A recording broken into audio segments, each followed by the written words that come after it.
Então, irmãos, vamos para a nossa aula de hoje. Aqui é a nossa tela principal, com algumas atividades necessárias para aqueles que são candidatos à membresia. Aqui é a estrutura da nossa disciplina, o cronograma das nossas aulas. Nós estamos aqui na parte 2, onde nós falamos sobre a confessionalidade, né, os distintivos de uma igreja batista reformada. Nós estamos aqui passamos pela origem dos batistas, desenvolvimento, e estamos aqui nos distintivos e vamos nos deter nele um pouco mais. Essa é a aula de número 2.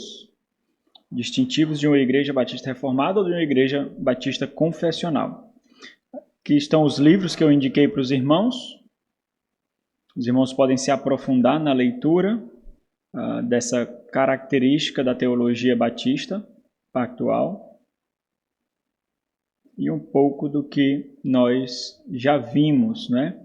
Nós vimos o nascimento dos batistas particulares, nós vimos o seu desenvolvimento, né? Nós estudamos um pouquinho sobre como o Senhor se relaciona com o homem. Nós vemos uma grande história aqui, um grande enredo.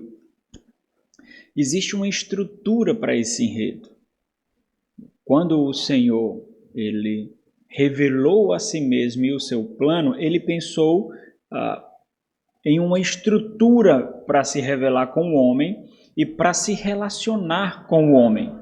O estudo dessa estrutura, dessa autorrevelação, chama-se de teologia bíblica. A teologia bíblica ela tem como propósito identificar as estruturas ou os meios através dos quais o Senhor se relaciona com a humanidade. O Senhor faz ser conhecido pela humanidade, né? Como o Senhor faz isso? E aí nós vemos que isso é desenvolvido por uma área da teologia chamada teologia bíblica. Teologia bíblica, segundo James Hamilton, responde isso no livrinho, ele diz, um dos principais objetivos da teologia bíblica é entender e abraçar a cosmovisão dos autores. Ou seja, quando os autores bíblicos, conduzidos pelo Espírito Santo de Deus, verbalizavam aquilo que hoje nós conhecemos por revelação, como eles entendiam essa revelação de Deus? Como eles entendiam que Deus, a forma que Deus se relaciona com o homem. Qual é a forma que Deus se relaciona com o homem? Qual era a compreensão desses autores? Então, um dos princípios fundamentais de interpretação bíblica é enxergar com os olhos dos autores sagrados, é entender com a mente dos autores sagrados. Isso, na hermenêutica bíblica, é chamada de intenção autoral. Qual era a intenção autoral daquele autor? Então, o autor não era um robô, um autômato. Ele era conduzido pelo Espírito Santo de Deus para falar a palavra de Deus. Então, Deus dava para ele a revelação e ele verbalizava essa revelação e escrevia. Como ele enxergava esse processo, como ele via esse processo, como ele enxergava essa autorrevelação de Deus, esse relacionamento de Deus com o homem, né? Então, significa compreender como o Antigo e Novo Testamento eles se relacionam, observando as doutrinas que são desenvolvidas progressivamente no único plano para a revelação e consumação da vinda de Cristo Jesus para a salvação do seu povo. Como Deus, ele desenvolveu esse relacionamento. Nós vimos que a teologia reformada entende que esse relacionamento de Deus com o homem e essa autorrevelação de Deus acontece por meio de alianças. Deus se relacionou com o homem por meio de alianças. E essa era a compreensão clara que os autores sagrados tinham de que Deus se relaciona com o homem através de alianças. E aí, para isso, nós precisamos de algumas estruturas que fazem parte dessa relação pactual. Quais são as estruturas, quais são os ingredientes dessa relação pactual? É isso que nós estamos desenvolvendo. Na primeira aula, nós estudamos a importância da confessionalidade para uma igreja local. Qual é a importância da igreja ter uma confissão clara, objetiva e passiva de investigação? Porque toda igreja tem uma confissão. Isso porque os seus pastores têm uma confissão. A diferença é que, na maioria das vezes, a confissão dos seus pastores está na cabeça dele. E por isso não é passivo de investigação, não pode ser estudado. Mas ele tem uma confissão. Uma igreja confessional é uma igreja que tem uma confissão explícita, passiva de investigação. E uma igreja confessional que tem o seu lastro histórico aí, é uma igreja cuja confissão ela tem uma estrutura, ela tem uma história, né? Ela tem ela é autenticada pela história, né? Que é o caso da nossa confissão. Confissão de Fé Batista de Londres, né, de 1689. Hoje nós vamos ver um pouquinho sobre a introdução aos pactos, o que é isso, né?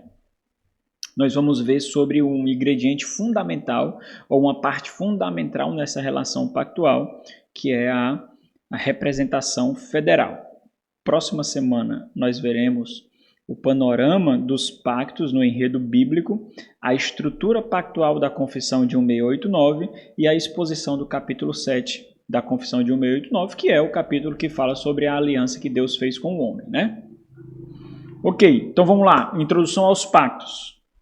A teologia reformada, então, nós vamos partir aqui inicialmente daquilo que é comum à teologia reformada, seja para aqueles que batizam crianças, né, os pedobatistas ou os presbiterianos, ou os batistas, os credobatistas, aqueles que batizam adulto. Mas o fato é que a teologia reformada em si, não indo para esses pormenores, era uma teologia cuja estrutura era pactual. Então, a teologia da reforma, a teologia reformada, compreende que Deus se relaciona com o homem através de alianças. Isso quer dizer que a autorrevelação de Deus na revelação bíblica segue uma estrutura pactual. Ou seja, Deus iniciou e desenvolveu o seu plano redentivo através de alianças progressivas que apontavam para a sua consumação em Cristo Jesus. Então, em cada aliança desenvolvida com Deus com o homem, cada aliança que Deus fazia com o homem, ele revelava um pouco mais do seu plano. Cada aliança ele revelava um pouco mais, por isso esse caráter progressivo que alcança a sua consumação em Cristo Jesus. Então, o que é uma aliança? O Wayne Grudem, um teólogo sistemático, ele diz o seguinte: uma aliança é um acordo imutável e divinamente imposto entre Deus e o homem, que estipula as condições do relacionamento entre as partes. Importante a gente entender essa estrutura quando nós chegarmos lá naqueles a quem o Adão representou, naqueles a quem Cristo representa. Aqueles que nos representam estão pactuados com Deus. Então, é importante entender essa estrutura, o que é a aliança. É um acordo imutável, né? Então, o Stuart Olich, ele diz o seguinte, esse é pedobatista, o de cima é batista. Uma aliança ou pacto é um contrato, uma concordância formal entre duas ou mais partes, normalmente duas. Em um pacto, um lado promete, promessa é fundamental na relação pactual, um lado promete fazer certas coisas sob condição de que a outra parte concorde em fazer outras coisas. Então nós vemos duas partes, nós vemos condições e nós vemos promessas. John Owen, um puritano congregacional, citado por Pascal Denot, ele diz o seguinte: uma aliança propriamente dita é um pacto ou um acordo em certos termos mutuamente estipulados por duas ou mais partes. Como as promessas são o fundamento e a origem das mesmas, como o é entre Deus e o homem, assim compreende também preceitos ou leis de obediência, as quais são prescritas ao homem para que as observe. Então, essa terminologia ela também é conhecida como federalismo, por causa dessa representação federal. Este termo, por outro lado, deixa mais explícito parte da estrutura da relação pactual entre Deus e o homem. Nós veremos isso mais adiante. Então, portanto, ao se relacionar com os homens, Deus exerce sua soberania por meio de alianças. Considerando uma noção geral desse relacionamento pactual da parte de Deus, uma aliança é uma declaração do seu soberano deleite sobre os benefícios que ele concederá ao homem, a comunhão que eles terão com ele e os caminhos e os meios pelos quais isso deve ser desfrutado. Então, uma aliança, é o que a gente vai ver agora, uma aliança, ela tem um ingrediente fundamental, que é a promessa. Ao pactuar-se com alguém, nós prometemos algo. Cumprindo essa promessa mostrará a validade da aliança. Se eu não cumprir a promessa, a aliança não tem validade alguma. Por quê? Porque quebrou o contrato, quebrou a condição ali prometida. Então, além disso, uma característica essencial em uma aliança é a promessa, né? Nós vimos, por exemplo, isso apontando para a nova aliança em Cristo Jesus, sendo predita ali por Jeremias, né? E Paulo fortalecendo isso em 2 Coríntios capítulo 6, falando especificamente da nova aliança. Então, dessa forma, uma aliança é firmada tendo como conteúdo ou apontando para o cumprimento de uma promessa. Ou seja, na aliança está a certeza do cumprimento de uma promessa. Uma aliança contém uma promessa. Sem a promessa, a aliança não tem a estrutura, os mínimos requisitos necessários aí para nós termos uma aliança. Vamos abrir esse texto aqui, irmãos, que nós vemos isso de forma mais clara. Jeremias 31, 33 e outra pessoa abre em 2 Coríntios capítulo 6. Jeremias 31, 33, alguém lê, por favor? Porque esta é a aliança que firmarei com a casa de Israel. Depois daqueles dias, diz o Senhor, na mente... Olha a promessa, aí a promessa. Na mente lhe imprimirei as minhas leis, também no coração e as escreverei. Eu serei o seu Deus e ele será o meu povo. Pronto. Essa aliança aqui, ela já foi feita no Antigo Testamento? Não. Essa aliança, ela descreve uma nova aliança que será feita futuramente. E aí você entende esse caráter de condicionalidade e de incondicionalidade. Por que o Senhor Deus vai fazer uma aliança aqui com essas características que é substancialmente diferente da aliança que ele tinha com Israel anteriormente? Porque ele vai garantir que o seu povo não se perderá de forma alguma. Como ele vai garantir? Ele não vai escrever as suas leis agora em tábuas de pedra. Ele vai escrever aonde? Mente e coração. Ele garantirá que aqueles que farão parte da nova aliança não, de forma alguma, apostatem. Então, não existe apostasia da nova aliança. A apostasia faz referência àqueles que se afastam da igreja. Mas aqueles que estão da nova aliança não caem da nova aliança. Aqueles que faziam parte da antiga aliança caíam da antiga aliança? Caíam, porque eles não obedeciam. Era necessária obediência. É uma aliança condicional. Se obedeceres, certamente vivereis. Nós vemos isso desde do Éden, né? 2 Coríntios 6, 16.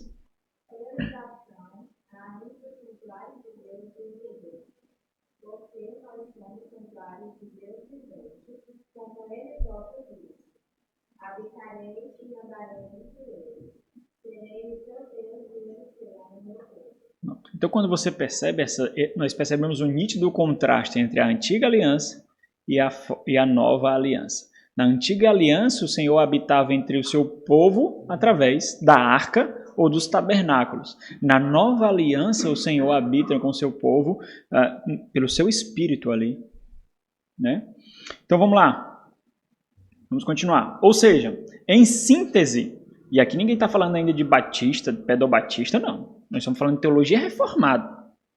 Em síntese, a teologia reformada compreende que parte fundamental do centro unificador do enredo bíblico, da estrutura do relacionamento de Deus com o homem, do seu plano redentivo, é o pacto, é pactual. Então, por exemplo, o que é esse centro unificador? Quando eu vou ler todo o enredo bíblico, existe um centro que unifica todo o enredo. Parte desse centro unificador é a aliança. Deus se relaciona com seu povo por meio de aliança. Então existem alianças bem maiores, existem alianças menores, existem expressões pactuais ainda menores, em grupos, em famílias. Por exemplo, existe a aliança da redenção, que é uma aliança trinitária, feita por Pai, Filho e Espírito Santo. Dessa aliança vem o pacto da graça, que é o pacto que o Senhor Jesus Cristo cumpre na nova aliança em Cristo Jesus. Dentro dessas outras alianças, nós vemos o desenvolvimento progressivo para que o pacto da graça em Cristo Jesus seja consumado. Lá na nova aliança só. Aí dentro dessas outras alianças que vão crescendo progressivamente, nós vemos uma aliança com Noé, nós vemos uma aliança com Moisés, nós vemos a aliança com Davi, e nós vemos a nova aliança em Cristo Jesus. Mas em cada uma dessas alianças, Deus vai se revelando progressivamente, vai revelando o seu plano progressivo. Mas ele faz isso através de alianças. Quais são as expressões menores dessas alianças? Nós vemos reis que respondem pelo um povo. Nós vemos patriarcas antes de reis, patriarcas que respondem por tribos, nós vemos reis que respondem por uma nação, e nós vemos pais de famílias que respondem por uma família. Tudo isso como características dessa relação pactual, onde um responde por outros, certo? Esse é o ingrediente fundamental. Então, na teologia reformada, isso era consenso, era basilar. No tempo da Reforma, irmãos, quem não compreendia a teologia pactual era considerado herege. Por exemplo, os grupos que nós temos hoje como os dispensacionalistas, que naquele tempo, uma característica similar, era um grupo chamado de socinianos. Eles eram considerados hereges. Por que eles eram considerados hereges? Porque eles faziam uma ruptura da revelação de Deus entre o Antigo e o Novo Testamento. Isso deu luz a ideia de que Deus muda. De uma forma existe um Deus bravo, que exige obediência à lei, caso contrário morra, que isso redunda em perceber que a salvação ela pode ser conquistada através de obras. E no Novo Testamento nós vemos outro Deus, que é gracioso, que é compassivo. Por causa dessa ruptura de entendimento nesse plano de Deus, todos eles eram considerados hereges. Então, ortodoxia na teologia reformada era ser pactual. Quem não era pactual na teologia reformada era considerado herege. Certo? Isso tanto batistas como pedobatistas aqui. Wranghammer é um teólogo pedobatista. Deixa eu só fazer menção aqui, né? Por que eu coloquei aqui, ó? Em síntese, a teologia reformada compreende que parte fundamental do centro unificador. Tem um teólogo chamado Gerard van Groningen, eu acho, que ele chama esse centro unificador do cordão dourado. Do cordão dourado de 3 cordas. Ele defende que esse centro unificador é o reino que Deus promete, o mediador que está presente em todos os pactos e a aliança. Então, na verdade, esse centro unificador é esse cordão dourado de 3 dobras, onde o Senhor promete um reino desde o Éden que será consumado. Sempre na sua relação ele teve um mediador, que é o representante federal, que alcança a sua consumação em Cristo Jesus, e esse mediador promete o reino, que alcançará a sua consumação, e isso é feito através de alianças. Então, são essas três dobras desse cordão dourado. Né? Existe uma trilogia dele, né? E ele defende essa perspectiva. Sensacional, né? Então, durante quase 500 anos, o conceito de aliança deu unidade à teologia reformada, que é um Pedro Batista falando.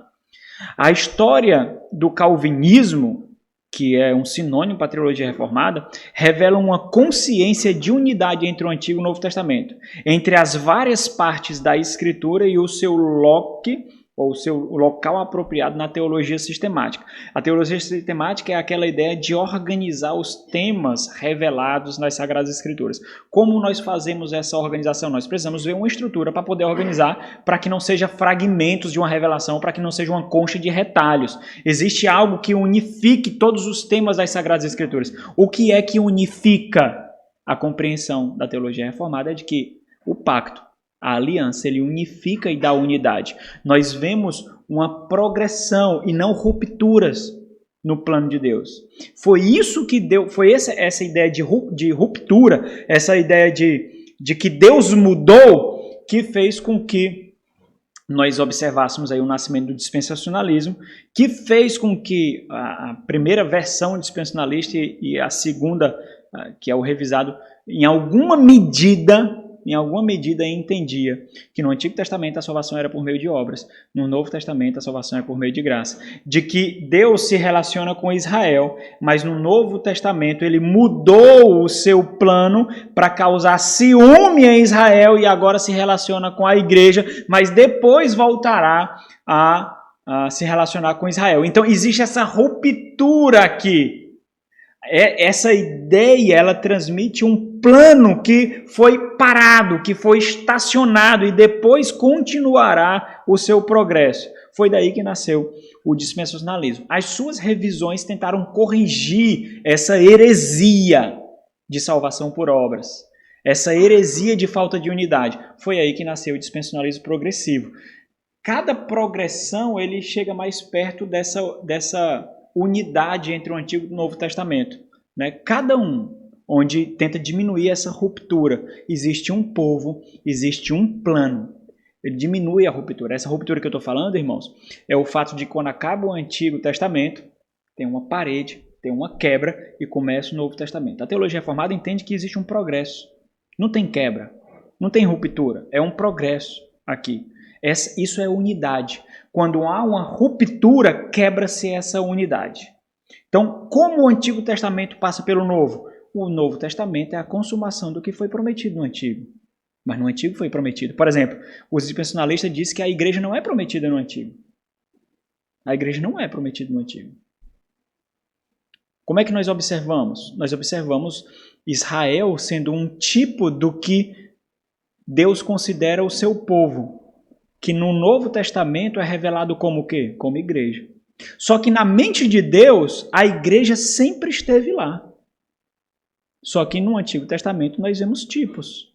No Novo Testamento nós vemos a consumação, antitipo, aquilo para o que a sombra apontava. Aquilo para o que o tipo apontava.